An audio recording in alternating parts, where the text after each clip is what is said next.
First and foremost, thank you for the opportunity and happy Good Friday. Happy Good Friday. So I wanted to mention that that person there in the suit is not me.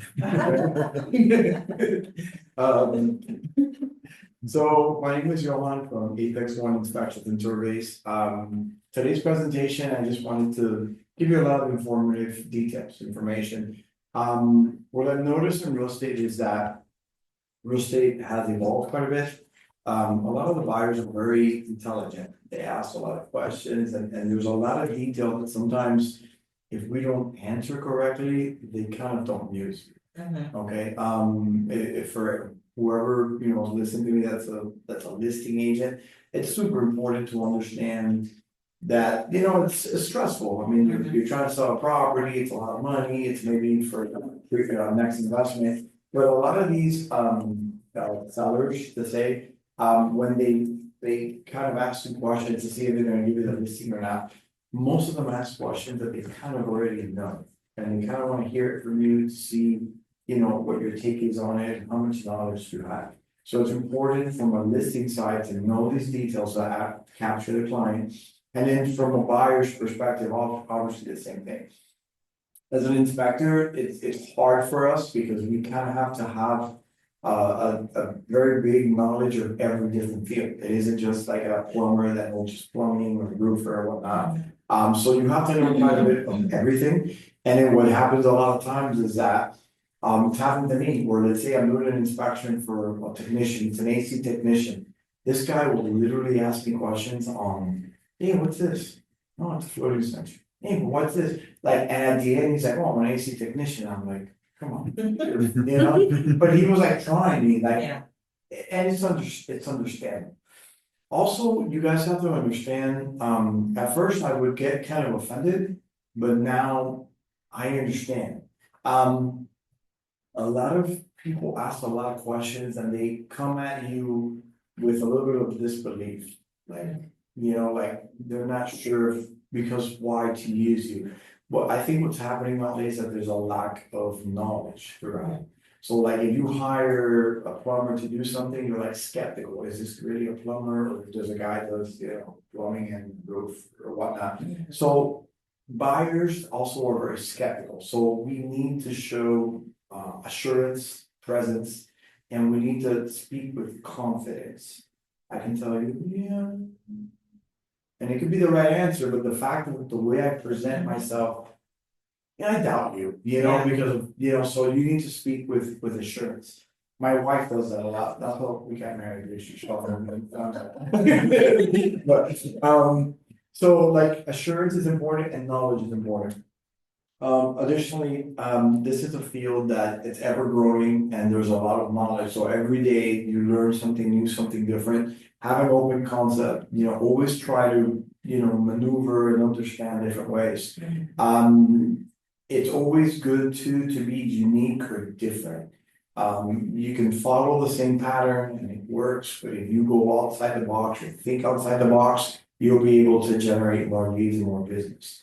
Our business, we think way outside the box, and Edwin knows that we are advertising in different places and we do a lot of different things. That sometimes it doesn't make sense, but if you put it all together in the big picture, you're like, oh, I understand. Like we did an event the other day at the coffee and in Miramar, coffee and chocolate festival. That you're familiar with it? Did you go? No, but I know. You heard about it? Well, I like chocolate, and I like coffee, so I should go. And then after that, I was like, oh, let me advertise, but. And we did the advertising, and then there's people that say, yeah, I saw you here, I saw you there, but it's just branding for what we're trying to do, branding, you know? So, sometimes outside the box does work, okay? I'm gonna talk a little bit about the inspections. It's not really. They gotta go down. That's fine. Thanks, okay, okay. I'm gonna talk a little bit about the inspections and all the details. This PowerPoint presentation I can email to you guys. So it's, you know, you don't have to write down unless you write stuff down. First and foremost, the inspection is super important, okay? The inspection protects your buyers, to make sure that all the details are found and you have the ability to negotiate. you have to realize that there's no perfect home. Whoever thinks there's a perfect home, they're mistaken, even brand new and even brand new and expensive, okay? As a realtor, please do not, my suggestion, do not promise your client that the house is absolutely beautiful and perfect. You're setting yourself up for failure, that's number one. Yeah, you wanna tell it's a pretty house, it's very pretty, there's a lot of, but don't say this is the perfect home. Because you're setting the bar real high. And then when the inspector comes in and says, oh, this light bulb is bad, this is bad, this is bad, they're like, oh, you told me this house is perfect. So sometimes realtors, like, they set themselves up for failure, okay?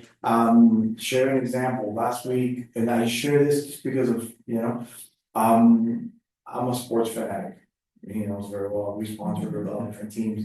We did, if you like, the Dolphins, which they're horrible, sorry, but I did the inspection for Joe Smith, the tight end for the Dolphins.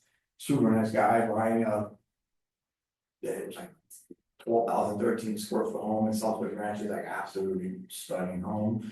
Like $6 million. There's a whole bunch of issues on it. And he was a little bit hesitant at first, like, man, like it's $5 million or $6 million and. He thought it was supposed to be perfect because it was expensive. Right, exactly, so understand that we do this every day, so we understand the process, but buyers, they would usually buy 1 or 2 times unless it's an investor. So they don't know what to expect. So just be careful don't raise the bar too high, I prefer to go lower and then give them more than to go high and then come back. I think that's what I'd recommend, so be careful with the expectations, okay? Obviously the inspection will give you an advantage to negotiate, right? We'll talk in different inspections, but there's some negotiations that have to be done by the seller, period. Even a credit won't work. And there's some negotiations that, they can give you a credit. For example, when we get to the 4-point inspection, I'll give you details. The 4-point inspection gives you the ability to obtain insurance. So if there's something wrong and the seller wants to give you a credit, let's say water heater's bad, and they want to give you a $5,000 credit, which is 5 times a water heater, even though it's a great deal, it doesn't work. Because you need a clean 4-point in order to close on the property to obtain insurance. So understand that, and we'll go over this, there's certain things that need to be replaced. And there's certain things that you can negotiate, and that's super important, okay? As far as, okay, obviously, we do residential, we do commercial inspections as well, and we also do surveys. So our company, beside being statewide, we do basically all the services. Anything that we don't do, we can usually recommend out, like environmental phases and little details, but primarily anything for residential, commercial, we do most of it. So, which is good, so, this will open your horizons, not just to Dade, Broward, Monroe, or whatever areas you guys cover, I know we did one way up in West Palm. But you can expand outside, okay, so this gives you the ability to kind of, try different areas, maybe do some advertising and know that we will be able to go there. We have inspectors in different. Oh, the last one we did was by Orlando, no? Yeah. In Mount Dora. Mount Dora. Pretty area. Yeah. Pretty area, so, Yeah. So, No, he's good, it's just the TV, one of that, so inspection wise, we have two different categories. The categories would be basically the inspections for the insurance, to be able to obtain your discounts and your insurance, and then you have the inspection for the personal details. Or what's called a full comprehensive inspection. A lot of realtors, I'm not talking bad, but just honestly, is that they try to avoid the full comprehensive inspection, and I understand why. Because the full comprehensive inspection will give you so much information that it kind of makes you work more. Okay, where the 4-point in the wind is more geared to the insurance. So if you look over here, insurance inspections, you have your 4-point inspection, and we'll go into details on these, the mitigation, the roof certification, your elevation certificate. This is more geared to insurance. And then on the right side, you're gonna have your real estate inspection, which is your comprehensive inspection, sewer scopes, termite, and mold. So I'll go into detail on each one and give you like little plus and minuses information. But understand that you want to obtain the insurance, but this here is the edge that you can give the client. This is what's gonna give you all the fine print, all the fine details, and be able to help you negotiate, okay? A lot of realtors, they call me and they ask me for these, and then I ask them, okay, are you renewing insurance? Are you the owner, are you renewing insurance, or are you buying this property? I know I'm buying it. And I go, okay, well, you need your inspections for real estate as well. They're like, oh, no, the house is perfect. There we go, you know? If you do this and not do that, I guarantee you, the buyer will call you and tell you, why didn't you let me do this? Or they'll tell you, if you would have told me this, I would I have would done it, not, yeah. which half of it is a lie, Yeah. of course, So right? there's an issue. Right, there's an issue, right, so they always say that when there's an issue, but if there's no issue, that happened to me years ago. With this inspection, with the sewer scope, which was, the sewer scope is basically the cameras that we run through the sewer. And there was a lot of backups, but I didn't have the licensing or the camera, I recommend the sewer scope inspection, no one ever reads anything. And then they would call me and they go, oh, but if you would have told me, I would have done it. Come on, like, it's in the report, like, so. Clients sometimes is a double-edged sword, they're your friends, they're your enemies, I mean, my wife is a realtor as well. So I know that, like, her clients, like, first they're best friends, and then they really hate you. Yeah. And then you resolve the issue, and then they love you again, so it's like, you just gotta be, you have to be careful. Okay, I commend you guys for doing what you do, because that's so difficult, I could not be a realtor at all, so. And I'm the person that you told me, you can't do this, and I'll do it, but the only thing I can't do is be a realtor for sure. It's impossible, I can't, okay? So let's move on to the next slide, if we can, okay, so a 4-point inspection, okay? 4-point inspection is something that you guys should know, okay? It's called a 4-point inspection because it covers the 4 major areas, so it covers the electrical, the roof, HVAC, and plumbing. Okay, this is an inspection that is presented to the insurance company to make sure that the property is in good standing. So understand a little bit of what I'm trying to say. If I do an inspection and you guys are insurance agents and I give you the report and it says that the roof is bad, the electrical has an issue, the plumbing, like, you as a new insurance agent, you're gonna be like, whoa, this is a liability. This is a house that's damaged, has issues already. I'm not gonna insure this. That's the mentality, because sometimes I understand, we're realtors, so we wanna sell. You're right, but you have to understand both sides. If you were an insurance agent and you receive that, you're like, this is not liability, this house is, you know? So the 4-point basically gives a status of how the house is and if there's any deficiencies, okay? This report is a yes or no, a pass or fail. If there's any deficiencies, you cannot get insurance, period. Okay, so this inspection is very important because it should be the #1 focus when you're selling a house, the #1. If you can't get insurance, everything else falls apart because you can't get a loan. Okay, usually they ask for this inspection if the house is 25 years or older. Most of the time, we do it in every house that we do, and I'll tell you why. Sometimes, depending on the carriers, they have their different things. Carriers, like insurance carriers, are very funny because they change the rules from one day to the other. And then you don't know about it, and then you're like, oh, where's, like right now, the 4-point form just changed. No one ever notified me, no citizens didn't notify me, they didn't tell me nothing. I found out because when I turned in a 4-point, they rejected it, and I'm like, okay, it's all satisfactory, no, the form changed. How, where's the email? No one told me anything. So they're like that. And also insurance companies, depending on who you use, they're different. So understand that, you know, we just gotta be on top of it and do things as best as possible, but changes do occur. So back to the 4-point, you wanna make sure that all the areas, you know, are satisfactory. If you cannot get insurance, you can't get a loan, the deal dies, right? Now, the flip side of this, if you're dealing, oh, sorry, I didn't know it was my. Like roach or something else. What's going on? The flip side, if you deal with investors. Right, with investors, usually they buy distressed properties, right? You're gonna have a house that the roof is bad, that's why you're getting a great deal. If this happens, you're gonna be able to obtain insurance, but it's gonna be what's called a builder's risk. Okay, the builder's risk is a special insurance for investors that you can close and they'll give you X amount of time to fix the issue. And then they do a new report form. Okay, a lot of people don't know about this, so builder's risk is something. I don't know if you guys deal with an insurance company in particular. No, I would try to befriend one, or I can send you a few if you want. But you wanna have someone for this situation. Now, if you do this route, this is not for your first time home buyer, this is not for your FHA loan, this is not for that. This is for an investor that's buying something, okay?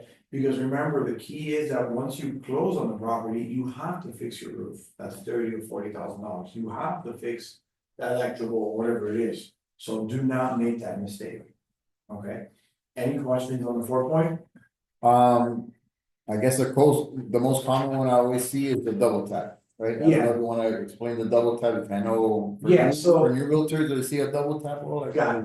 Okay, so common deficiencies, okay, electrical, there's an electrical panel it's FPE, Federal Pacific Electric. Usually they have, when you know the breakers, they're like orange, reddish orange, but they're kind of big.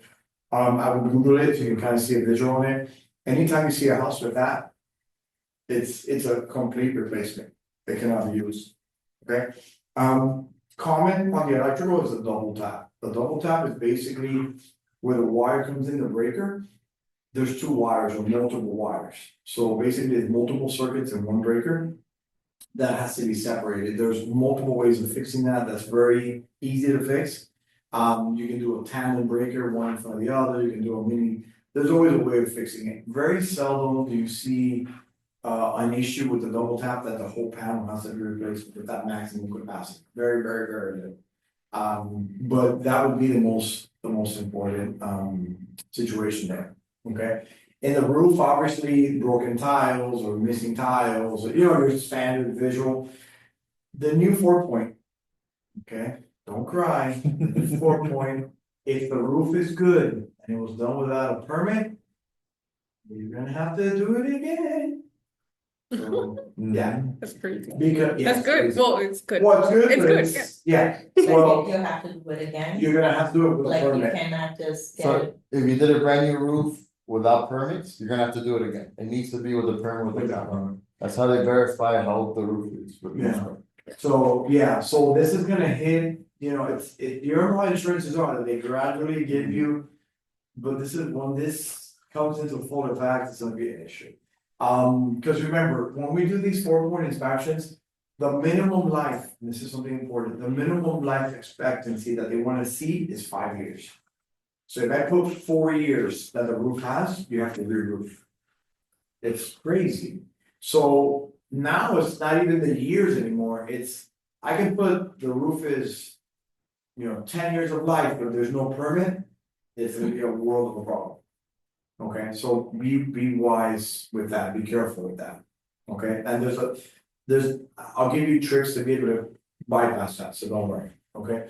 AC for now is basically just, as long as it's working and cooling, they're good. Okay, and then the last one is plumbing, okay, now if you're writing stuff down, whoever's jotting stuff down, the year 1974 is key, it's a key year. Anything older than 74, and sometimes 75, sometimes 76, but 74 is a good year to write down. Anything older than that, you're gonna have cast iron in your drains, okay?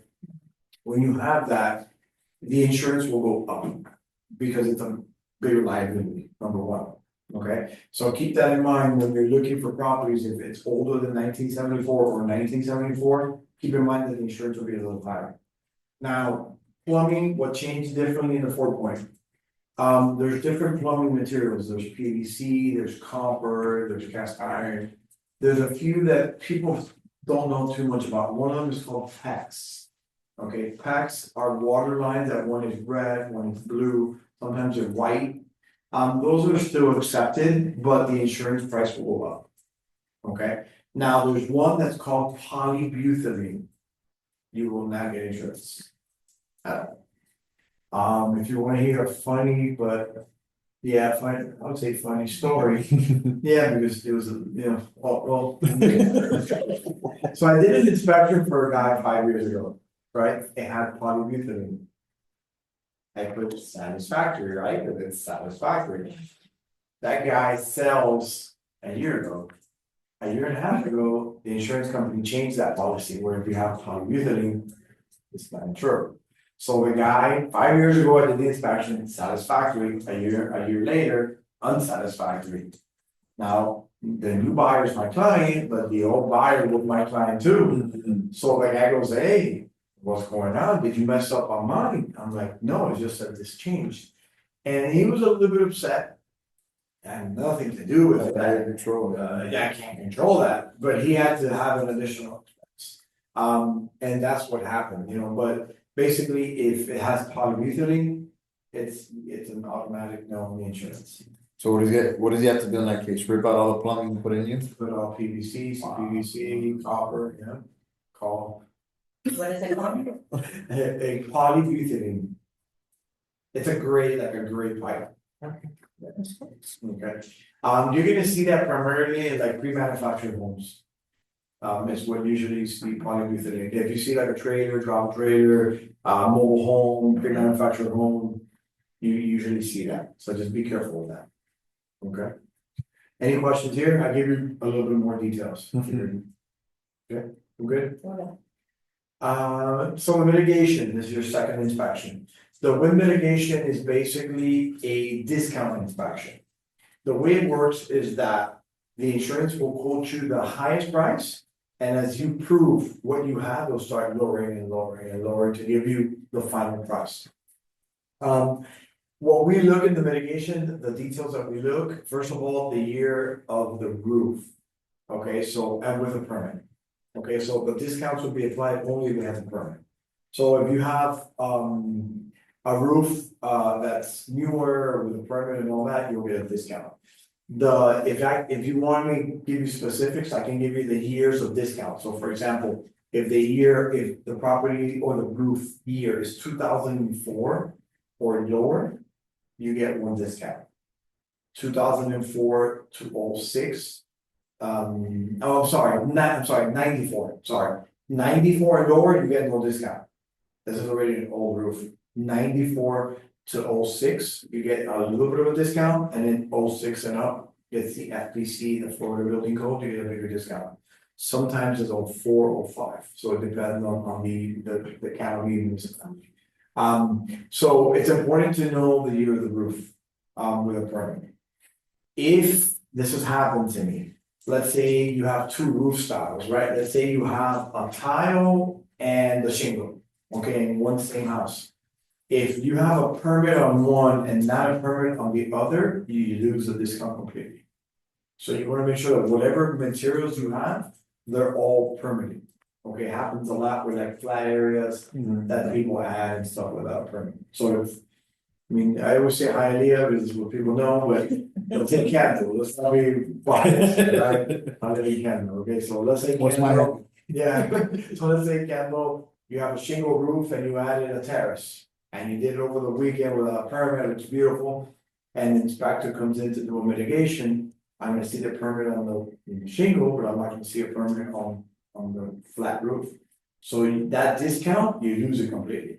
So permit is important, okay? Does it unqualify the roof? Or would it be unsatisfactory? No, it wouldn't be unsatisfactory, but you just would lose the credits on the mitigation.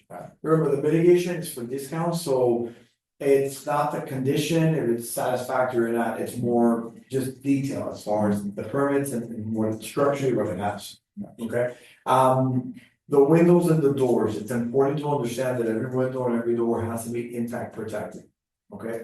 So it could be an impact window, which would be the best. It could be an accordion, like accordion shutters. It could be the hurricane panels. It could be a mix of things. as long as they're all protected. The key word is all, okay?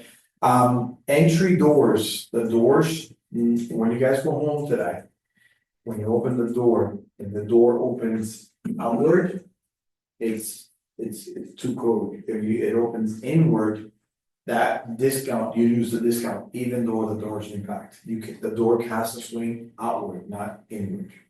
So, I don't, you guys can visualize your house, Yeah. outward, Inward, inward, inward. yours is inward? Yes, Yeah, yes. our apartment. Shame on you. Inward or outward? Remember, outward? Yeah, but an apartment door doesn't count, it's an interior door. Yeah. But. Well, I have an apartment with a But catwalk. exterior, Yeah, ours exterior, has a catwalk. Like yeah, ours is wrong, Yeah. for sure. They're older, so. Yeah, there's situations that would change, for example, for egress, for just walkway areas, if you live in a condo, like yours, you live in a condo? No. In a house? That's a house.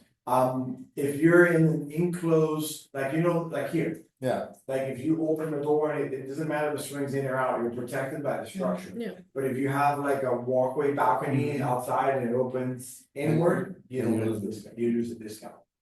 But then the controversy is the door can't open outward because then when someone's walking, you're gonna hit someone. Yeah. So what you do there is you put a track or you put an accordion, that's why you see some of those homes with accordions, okay? When you're selling houses, right?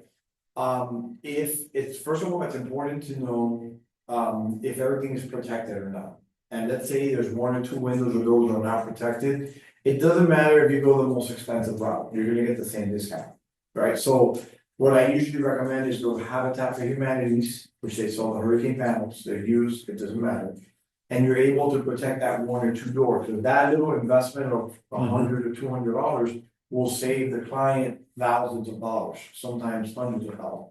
Like a few thousand a year, so it's important that you understand that. So this would be a good sales tactic. So why do I say this? Sometimes you're closing on a property and the insurance skyrockets. You thought it was 3,000, it's 10,000, and it throws a loan off. That's what you gotta do. Call the insurance company, listen, I know we're not getting the opening protection credit. If we do that, how much is it? Oh, you save 5,000, okay. Talk to the sellers and make that change, so you save the deal. Okay, makes sense? But here's the save deals. would it be to just get the track where you gotta, like, the panels, where you gotta reflect the tracks too? Yeah, what Sorry. I recommend is just position the tracks, take a picture of it, and then you can remove them. Okay, Obviously, you're not gonna leave them what's there, but have them so if a hurricane comes, you put them on. Side note, if you have an intelligent client that says, don't worry, I have the panels, and then he goes to his cousin's house and brings the panels, and not even his, and okay, I see the panels, I'm gonna mark them, I don't know, I'm gonna ask questions. Right, cool. If a hurricane comes, and you're supposed to put the panels up, you don't. And it breaks a window and damages the house, It's spectacular. you're not gonna get paid for it. No, you gotta pay it out of pocket. Yeah. So a lot of people are gonna challenge that as well, so if you see someone that's a little bit smarter and they're thinking that way, explain them that. Cause then they're gonna say, oh, you should have told me. I hate that, when people tell me you should have told me. What are you talking about? I can't tell you what you're gonna die of, but I'm so like, try to always give them a little bit more info and kind of read the client, Any questions? I mean, obviously, the last thing we do is we go into the attic, and we check structural items, the nail size, the separation, the roof to wall and stuff like that. You're gonna notice that the newer the house is, the better it's constructed, because the building code is stronger. The older, it's usually a little bit weaker, especially on the roof to wall attachments, okay? There are retrofits that can be done, there's a lot of upgrades that can be done, but primarily, the newer the home, you usually get more discounts. Okay, at the same time, you can't really control that sometimes, because maybe the client tells you, oh, I wanna be in West Miami. I wanna be at Coral Gables, and everything's like 1915 with this girl. Like, it's like scary, so like, you can't really control that. But keep in mind that the newer the home, usually it's a little bit better. Okay, do we have any questions here? Okay. Okay, roof certification. Roof certification is a section inside the 4-point inspection. Sometimes we do this independently because the insurance company wants to see it separately, okay? A side note here, if for your personal homes, if the insurance company says, oh, so-and-so, we need a updated roof certification. This is just them trying to see the status on the roof. Sometimes it's because of the year, sometimes it's because of a carrier, sometimes it's because maybe a hurricane happened 6 months ago and they wanna see, so like it's a status. Remember, in the roof certification, you need to have a minimum of 5 years, okay? Now, something that happens a lot in roof certifications or issues, and this is weird too, but whenever there's a roof issue, right, and you fix it, I don't know why, but most people don't fix the inside. I don't know if you've seen that, where you show a property and they're like, oh, there's a leak, no, it's no leak, it was a roof, I fixed it 6 months ago. Bubbling up the paint, bubbling up. Yeah, so that throws you off big time, okay? So especially for the appraisal, when they come in for the appraisal and all that, if they see that, they're gonna red flag it. Okay, so whenever you're showing houses and you see any stains, ask questions, and if they fix it, they need to make it look pretty. Okay, so make sure that's important. So if I do a roof certification for all you guys and the roof is 2025, but there's stains on the roof, it's not gonna pass. And the interior sheetings, it's not gonna pass. Because I have to show pictures of the inside too. Okay, so just keep that in mind. Okay. Alright, elevation certificate, now this goes part of the engineering, I hope we're never in that situation, Yeah. that's a really cool picture. This is a new slide, so. Thanks, Eddie. I wanna give a shout out to my daughter, Cindy, that. So, elevation certificate, the elevation certificate usually is performed. When you're in a flood zone, right? So most of there's areas where are predominant flood zones and whatnot. How do you know? Ask the sellers, hey, does this property have flood or not? That's number one, key. Number two, I'm gonna give you the best advice for PCs and all this. If the seller of the property is in the flood zone and has flood insurance, you want to assume it. You want to assume it. You don't wanna call me and do a new elevation certificate. Cause when I give you the report, the insurance company's gonna raise the price. Okay, when you assume it, you're assuming the initial cost of what it was back when he had it.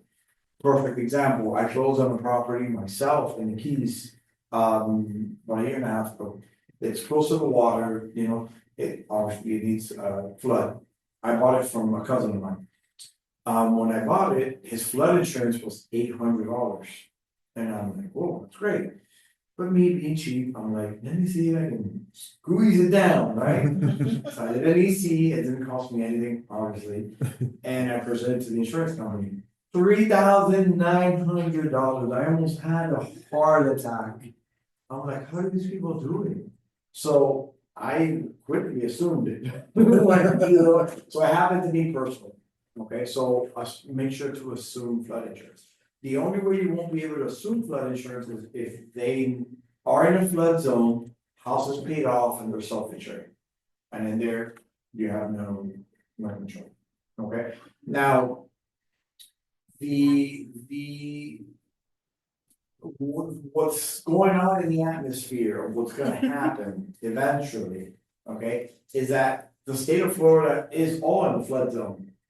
Right, so eventually FEMA is pushing that by 2026, 2027, everybody is mandated to have flood insurance. So that's gonna throw things off for everybody. Yeah, I think for right now, they're requiring houses that are priced over 600,000 to have flood insurance, even if it's not in flood insurance, but eventually they're gonna want everyone. Yeah, so my personal thought about this is if right now it's not required and it's cheaper, when it becomes required, it's not gonna be cheaper. No, of course. Of course, not, right? Because someone told me, what do you mean? It should be cheaper because there's more people paying it. I'm like, no. it's not gonna be cheaper.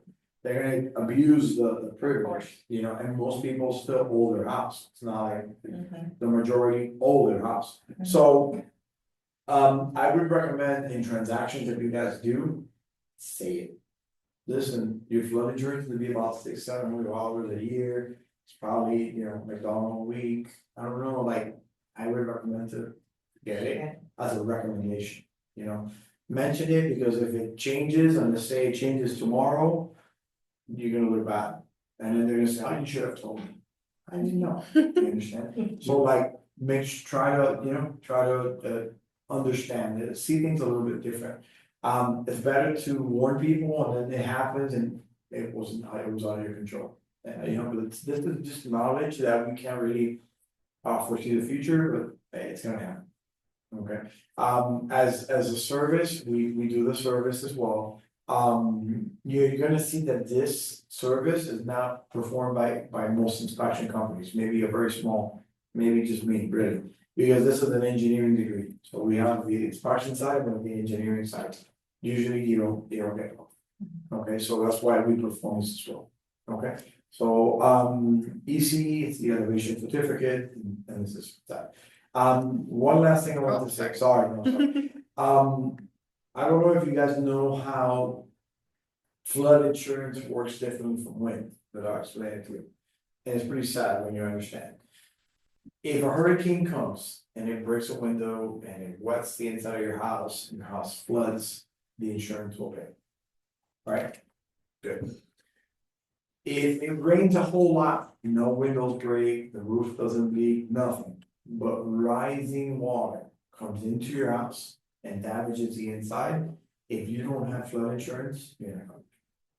So flood insurance covers rising water issues. So with that said, West Coast a few years ago, on the issues that were happening, it was from Myers and Coral, hurricane came, there was a lot of rising water. If you didn't have flood insurance, you weren't covered. A lot of people lost the A whole house. lot of people lost everything. But I don't know how they didn't know that, like, how did they not know that? Maybe they weren't Why would they informed. think that rising water is flood equals rising water? Internal water breakage is not considered flood insurance, Right. but the average, I don't know how the average person doesn't know that, but it's a lot about insurance that they don't know. Right. Yeah, Yeah. Hold on, what if you get a rock? You throw it on the window? Are we recording? I don't know, that's genius. big insurance provider. No, but like, it's just, you know, like, Say, all the water came into that middle hole. And Yeah. Well, I mean, you know, but that's a challenge in itself. That's a challenge, but yeah, it's a little bit unfair. I would say, I mean, I know it's rising water and it makes sense and all that, but. Yeah, I don't think it's unfair, I think it's fair. The water, it's flood water, it's flood, I mean, especially for people who live in South Florida, hurricane, what did it, storm surge. Right, that's what But I'm gonna floods. be a typical client, and I'll tell you, you should have told me, I would have done it. It's $2,600, you should have told me, you're such a bad realtor. That's how people are, it's true. So just explain that, I think maybe, no say it, they explain it in a way so people can understand these details, you know, I think it'd be important. At least they heard from you. Maybe it'll be a good idea even for your office to have a welcome home packet or something for your clients and maybe explain a little bit about insurance stuff. So that way you guys are covered, you know, maybe one of your agents forgets or whatever, because I know there's a lot of them in the transaction. But maybe there's a packet of, you know, did you know this? A buyer's guide. A buyer's guide, that'd be super cool for you guys. No. No one does that, I don't think anybody does that. Yeah, no, we have a buyer's guide though, it'd be good to add it. You should, yeah, I mean, I would recommend that, okay? Okay, so next we have, it's a new slide for me, so I'm sorry. Oh wait, disconnected again.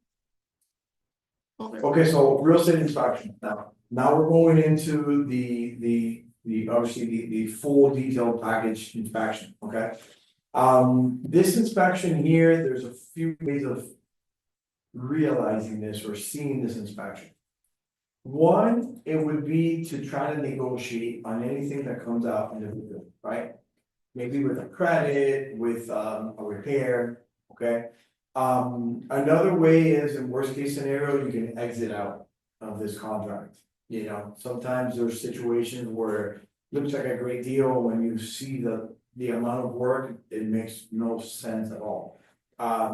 Hopefully that's not the case, because you've put so much effort in it, that's like, man, are you serious? Yeah. But, you know, at least the buyer is Informed. informed and is protected, because obviously, I don't know if you guys know, but the inspection period protects your escrow deposit.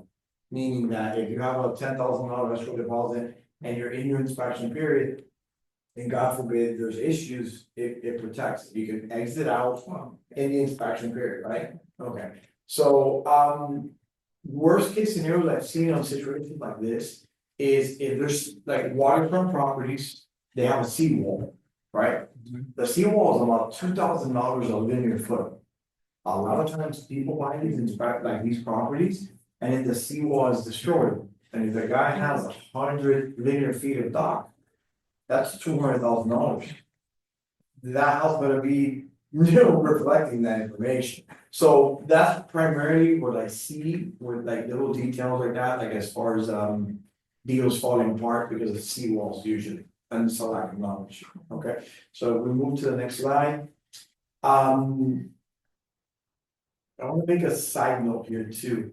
I don't know what you guys use for your inspection periods, usually I've seen 7, 10 days, 12 days, 15 days, Mostly like 10, 10. usually. So if you feel whenever it becomes a buyer market or aggressive, or if you wanna do less, have the confidence that we can do the inspection in the adequate amount of time. So if you put 5 days and you finish, you sign the contract today, you need to call me right away and I can schedule you for tomorrow. So like, if there's a lot of, bids on this. And you want a cutting edge, because I know some realtors want maybe a shorter inspection period and you want to use that. Keep in mind that we can move quickly as long as you contact us. I mean, being an inspector is like being a realtor where you work 24 hours a day, 7 days a week. So text me, call me, and I'll respond, okay? But just, if you need to use that to your advantage to beat other realtors, do it, okay? You Now, said we're gonna get a copy of this? yeah, I'll email it. We can send it over. Yeah, I'll email it. I emailed them to these for Okay, perfect. yeah, I know it's a lot of information. Yeah. It's a lot, it's a lot.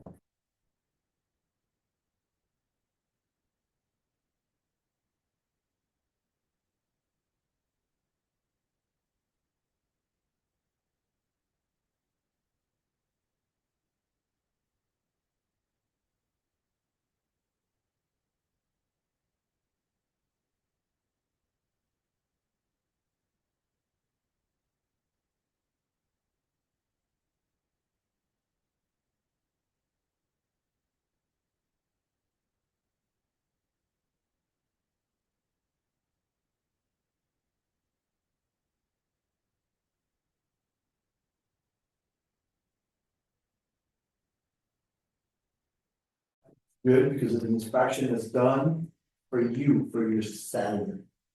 And it basically tells the seller, listen, buddy, this is what we found.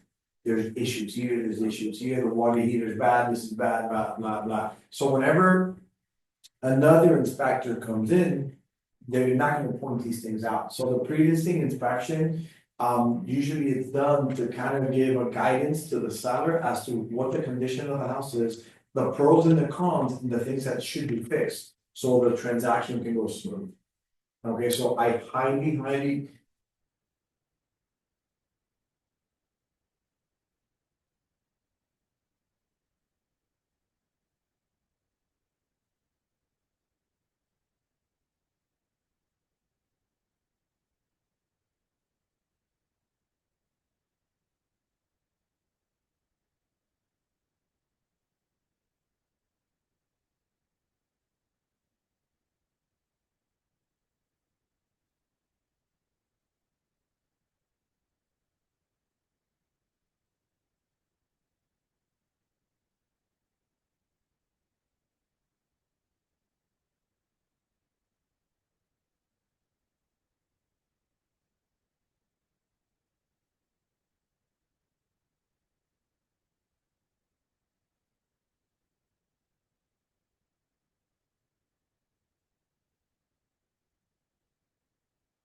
thing than to, you You know. know, we could fix it ahead of the time, so before we even get it into the buyer, we already fix, if it has a double tap, we fix it already, if it has this.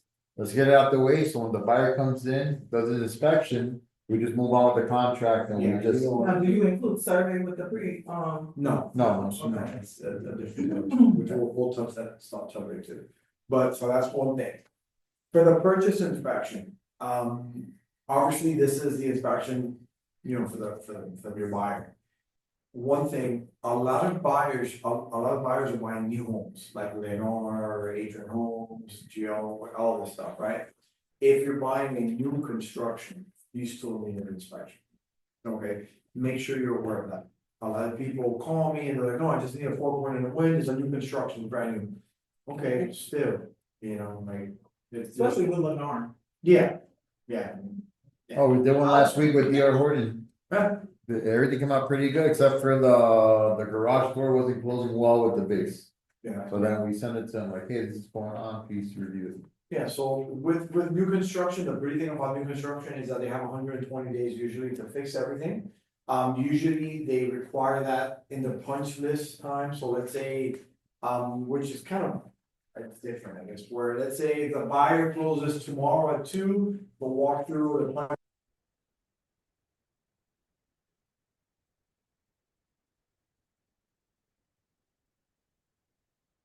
Details that get attached to whatever.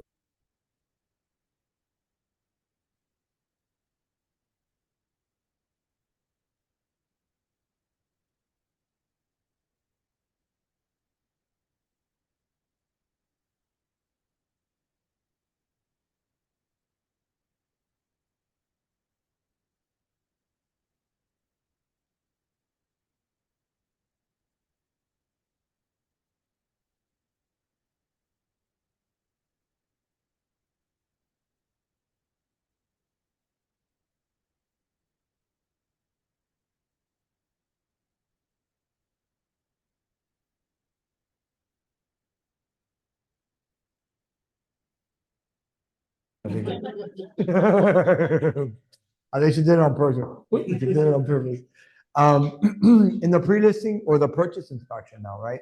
A purchase inspection, we're gonna inspect everything that, Right, so obviously roof, attic, electrical, kitchen, so you'll see all the subsections, okay?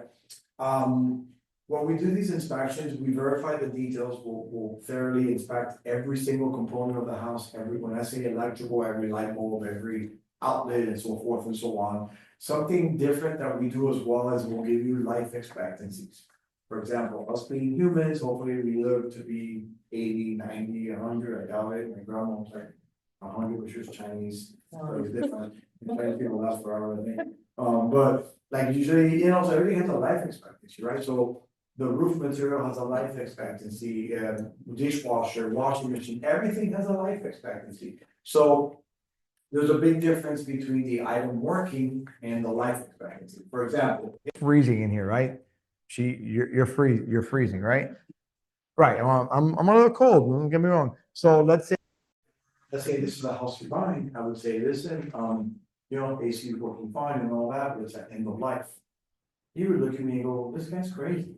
It's not end of life, I'm freezing. Well, it's at end of life because the AC unit is 20 years old. It's cold.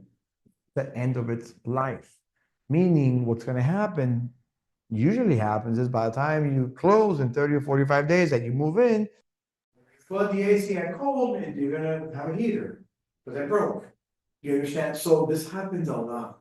So we have to give you life expectancies of items. It's working over there, but you know, just because of the age, the thing. could change. Additionally, there's a lot of capacity. For example, water heaters. Water heaters, you have your tankless, which are good, and then you have Your gallon water heaters. There's, for example, every 10 gallons is good for one person. So if you're buying a property that has a 40-gallon water heater, it's good for 4 people technically. So I will ask you, okay, how many people are living here? 6? You have a 40-gallon water heater. I'd recommend to upgrade it. Okay, and those are the little details. why differently to different people. AC works on British tons or BTUs, as we know it. There is a calculation for every square feet, so a British ton, it cools 450 square feet. A lot of times, what I see is that people do additions, they even put your register, which is good, but they never compensated for that room. A garage of 400 square feet that they now have to cool. And before you know it, the AC is good, it's brand new, it's cooling, but the efficiency, the volume is not there. A lot of people don't see that. AC units also, next time you see a house, try to see this. If it's a two-story house with one AC unit, the air handler has to be on the top, not on the bottom. If it's an old house, it will be the bottom. So what happens? It still cools, but since heat rises and the efficiency is not as good, you're gonna see a 7 to 10 degree difference from the first floor to the second floor. I see that all the time. So I tell people, listen, you know, it's good, but you should move this unit to the top. My house was like that, and I moved it to the top. And now my rooms are frozen again. Even the cat's. So these are like little technical stuff that it's beyond the inspection, there's a detail. What about like the sear of the AC? Yeah, the sears depends on the year of the unit, that's a good question, sometimes we point that out as well. Primarily, the problem is when they change the inside unit and not the outside or vice versa. So the sears usually, the newer the unit has a higher sear. If I see the outside unit 2009 and the inside unit 2025, obviously, there's a sear issue, and the sear is usually calculated by the oldest one. So the efficient, even though you have a brand new machine inside, but you have an older machine outside, whatever the sear of the old machine is, what usually is a sear. Okay, that was a good question. As far as plumbing, you know, we verify, you know, hot and cold. A lot of time with plumbing, not every fixture sometimes has either hot, sometimes the water lines are mixed. And sometimes hot is supposed to be on the left side, cold on the right, sometimes they're inverted. And even showers too, when you have those water showers. So it's an easy fix, but you wanna make sure so no one, you know, no one gets asked for hot and it's cold or vice versa. In bathrooms, you're supposed to have good ventilation, right? You're supposed to have an extractor or a window or an AC register or combinations. The older the house is, usually they only have maybe one, so we'll point those out. You have to understand as a realtor that depending on the age of the home, there's a lot of construction styles that were okay. So even though you receive a lot of deficiencies, it's not like the house was built bad, it's in 1970. It was a box small unit, it wasn't a central AC, so there's different upgrades, and I'll point that out to the buyers, okay? Garage, obviously the safety features, the sensors, structural foundation. If you're selling a house that has a crawl space, we do go under, we verify. And there's different upgrades you can do to crawl space with encapsulation and things of nature. Obviously the grounds exterior, so if you have a pool equipment, if you're on a dock and you have a wooden dock or a davit, lifts, all that, we inspect all that. A lot of companies don't do pools, a lot of companies don't do seawalls or airboat or stuff like that. If you go into luxury homes, right, you're gonna see additional features like elevators and stuff like that, which we inspect as well. Okay, elevators, there's a whole series of safety features with the main gate that has to be closed. The phone has to be a phone and it has to be connected just in case you get stuck. There's a lot of little safety features, and then the doors have like a pin where just in case someone gets stuck, you can access them. There's just, you know. We can do, if you want, a second presentation on luxury homes and touch bases on these details. This is important because if you want to sell $1 million homes, they're gonna have it. So it can't like hit you in the face like, oh, I have an elevator. Mhm. You know, no big People deal. that- Yeah, I have one too. My Barbie house. But, you just gotta know this stuff, you know, as far as if the property has like a septic tank, most of the houses are city sewer, but some of them are septic tank. If you have a septic tank, we don't do that septic tank inspection. I was gonna ask you that. Yeah, but we can recommend you a few. Now, for the septic tank, besides the drain, and all the technicalities. For you as a realtor, the most important thing is positioning of that tank.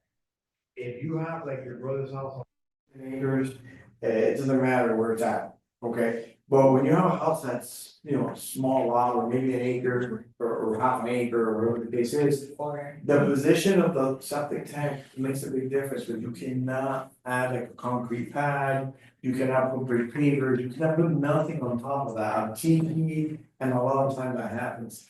I did an inspection in, I think it was in North Miami years ago, where the property was like a U shape. And the house was beautiful, like little details were beautiful, and then in the middle, they wanted to do a pool, they didn't have a pool. And they're like, no, because when I do the pool, like the top, every time I finish an inspection, I do the present, you know, I tell them the details. And if.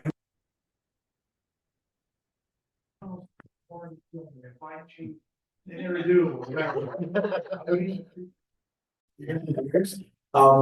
But then this couple told me, no, because I'm gonna do a pool, and I go, we're gonna do a pool, it was there, I'm like, well, you can't do it there, he's like, you mean, your septic tank is there.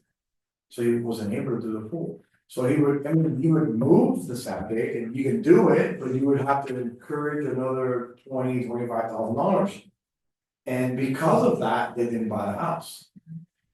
Just because of that, that was really bogus to me, it's like, dude, you're not gonna live in the pool, you know, you live in the house, the pool's just like once in a while, you know. I have a pool in my house, and no. You never use your. No one uses I'm gonna use it on Sunday, because I have a big water slide for Easter, I'm gonna go all the kids down there, because I die. Can't remember the last time I from cleaning it, so, but everybody's different, you know? It's important, a side note too, to make sure. When these inspections are done, please understand that we need utilities, so water and electricity, number one. And number two is make sure that the buyers are present, because at the end, we'll always give them an overview. Every buyer has different ideas, sometimes they want expansions, additions, or questions, ask away. And we'll give you as much as possible, because we're not mind readers, okay? But, commercial, you know, this inspection is obviously all the details, okay?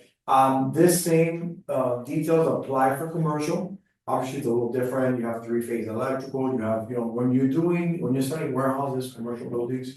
It's important to ask the use, what are you gonna put here, you know, because.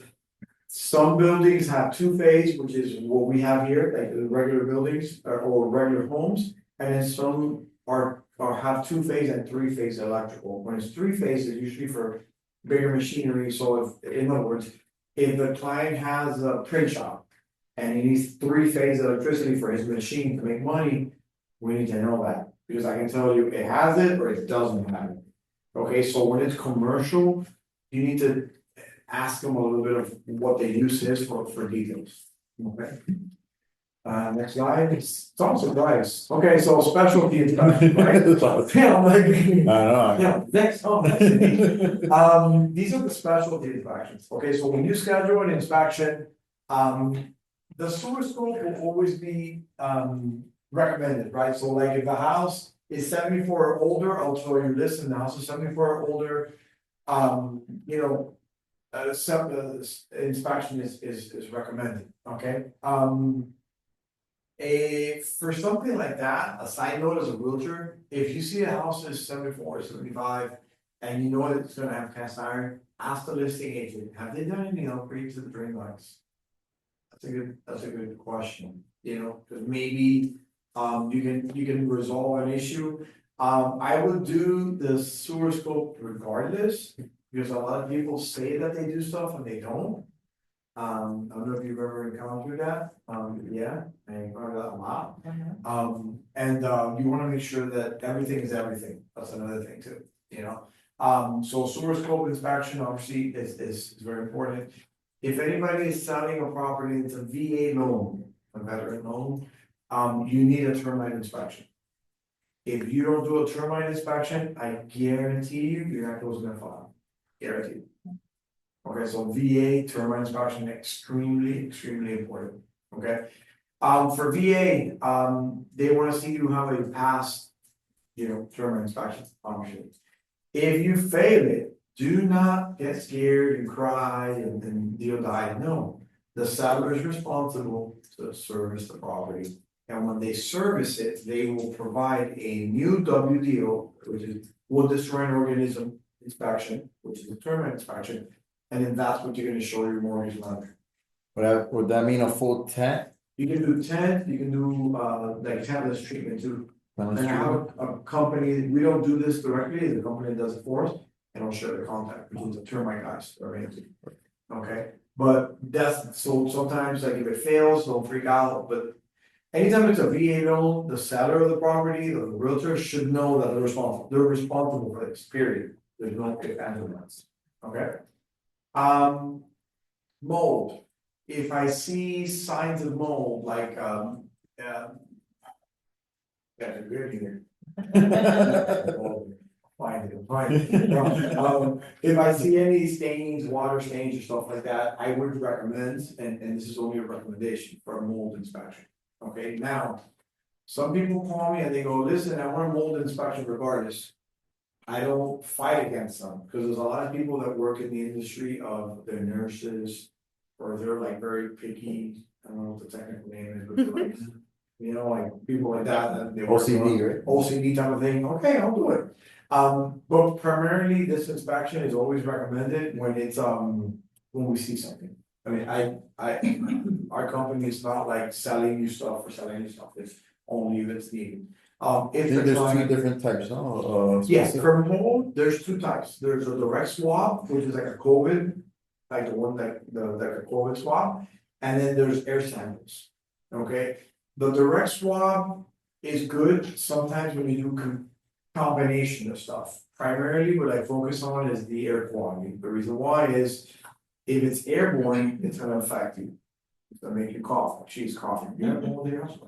I'm coughing. Oh, sick, like cough, lingering, No, you're making me cough. So airborne is what's important, right? You wanna make sure that the quality of the air is good. And then the direct swab is if you want additional details, and sometimes you need both, okay?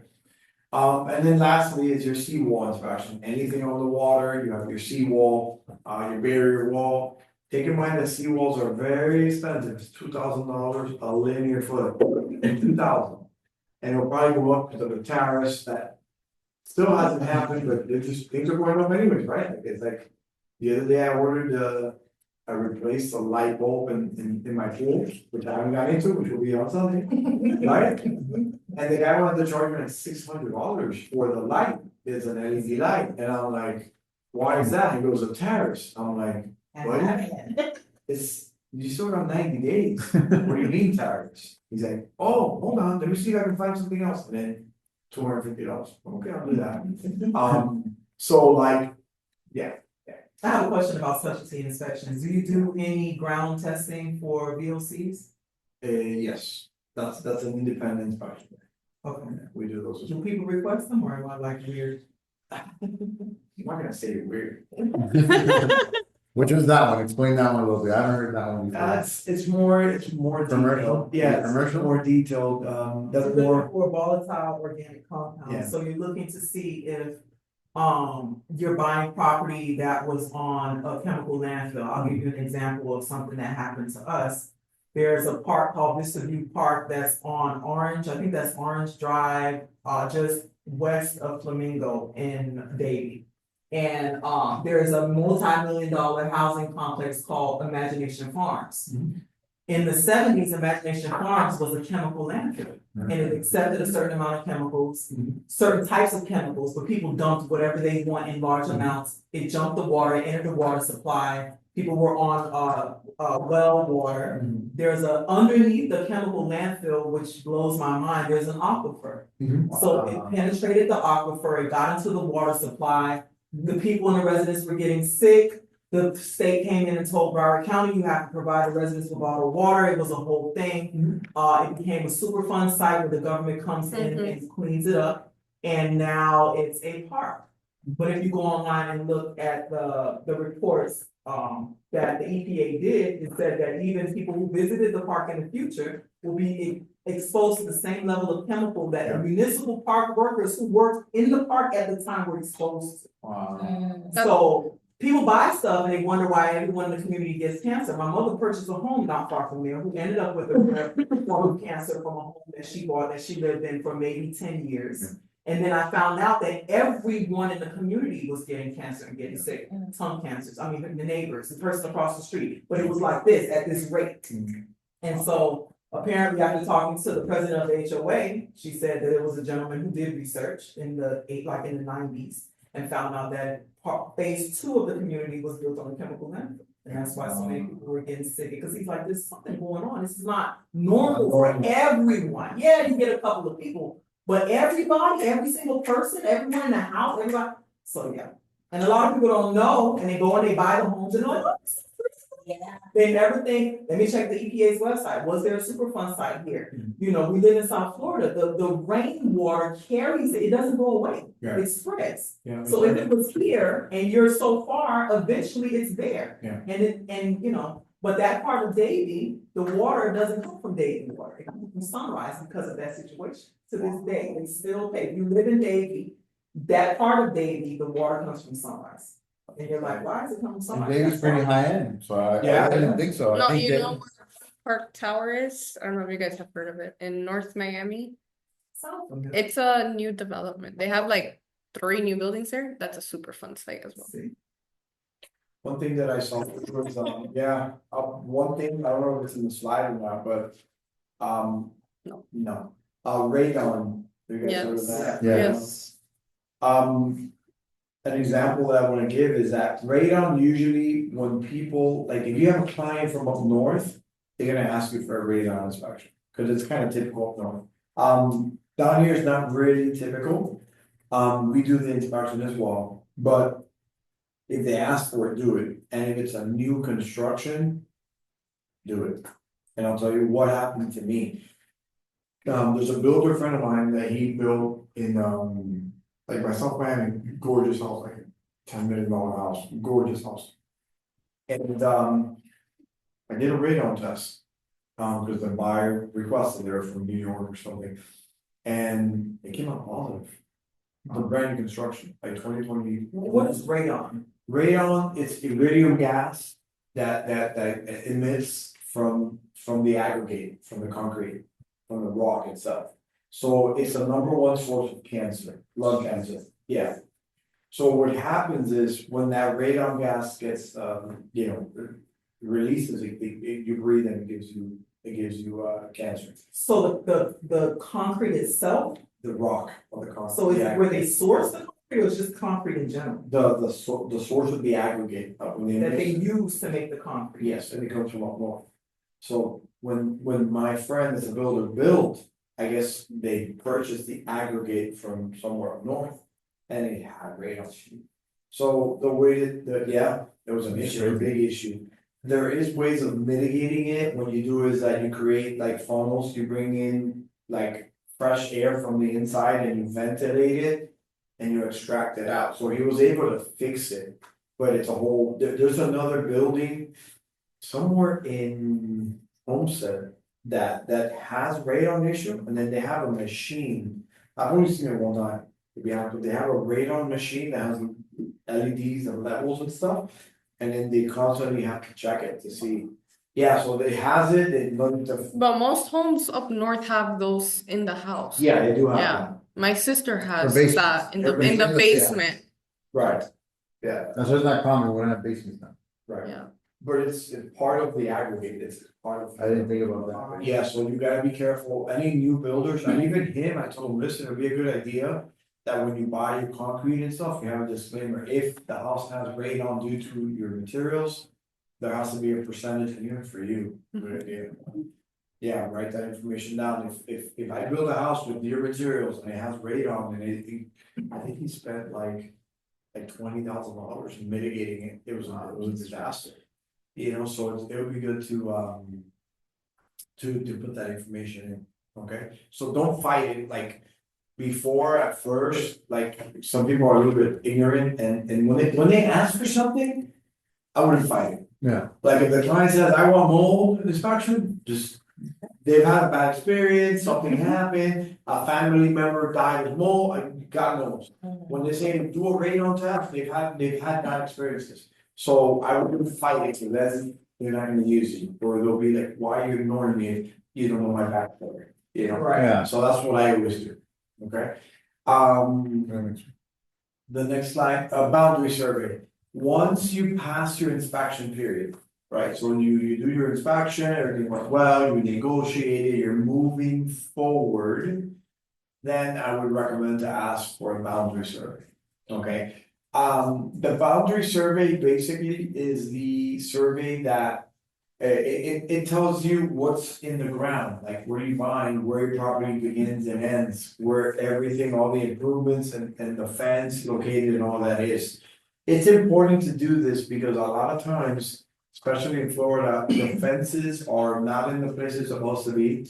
And then your buyer is gonna buy a house and incur like a problem already with the neighbors. Like if I'm buying a property and she's my neighbor and her fence is 5 feet of my fence. When I close and I tell her, and she'll be like, man, look at this guy, my old neighbor was great, this guy's, you know? So like, you wanna try to eliminate that with your new buyer, so the boundary survey.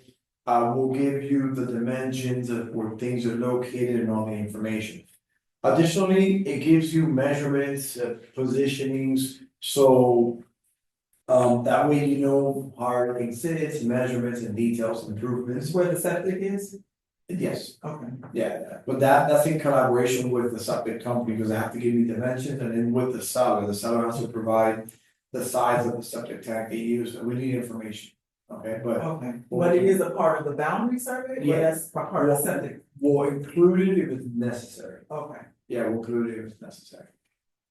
Primarily, we don't see many septic tanks, to be honest. I have problem. Yeah, no. That's why I keep. Yeah, no, definitely is it. As far as the surveys, there is a difference between a boundary survey and a construction survey. They look very similar, it's the same page. The difference is that the construction survey has elevations and additional detail. So what we usually do, what we can do for your clients is anytime you ask for a survey, we can upgrade it to a construction survey at no cost. So it'll help to be able to make the transaction, give them a little bit of a free bonus. That way, because most people, they're gonna buy a property and then they're gonna build a pool or build whatever they're gonna build. If that is the case, we need details. So if he's gonna build a pool, we need to know. So like here has a pool, but let's say there's no pool here, and he wants to build a pool here. You need to tell me this guy wants to do a pool here, so here we add elevations and we add additional stuff and detail. So as long as we're on the same page, we're able to give an additional service, something that other companies don't do. That'd be good for you, Michelle, when you're investing. Well, Michelle's an investor. Jessica. Jessica, when you're investing, she's an investor, so that's great. Yeah, He offers a construction survey and everything. yeah.